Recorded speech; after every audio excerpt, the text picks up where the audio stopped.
नमस्कार, मी डॉक्टर अमोल अन्नदाते। 3-4 दिवसापूर्वी सावखेड गंगा या माझ्या वैजापूर तालुक्यातल्या गावामधून हा 4 वर्षाचा मुलगा सर्पदंशाने अत्यंत गंभीर स्थितीत माझ्याकडे दाखल झाला होता।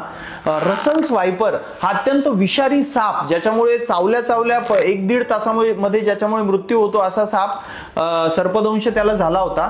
पण नातेवाईकांनी 25व्या मिनिटाला त्याला हॉस्पिटलमध्ये आणलं आणि 30व्या मिनिटाला त्याला उपचार सुरू झाले।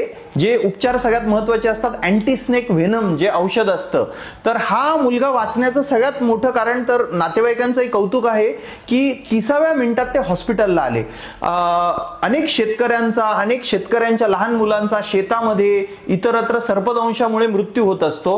हे टाळण्यासाठी सगळ्यात महत्त्वाची गोष्ट असते की पहिल्या 1 तासामध्ये त्या रुग्णाला अँटी स्नेक व्हेनम हे औषध मिळायला हवं आणि त्याला तुम्ही तातडीने हॉस्पिटलमध्ये घेऊन जायला हवं।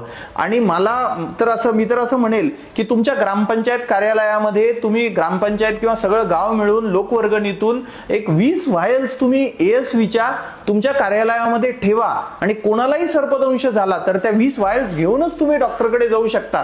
काही रुग्णालयांमध्ये अवेलेबल नसतात आणि पहिल्या तासामध्ये जर हे ASV औषध मिळालं आणि महत्त्वाचं अजून एक होतं की हे साप घेऊन आले होते, त्याच्यामुळे तो सापही आम्हाला ओळखता आला।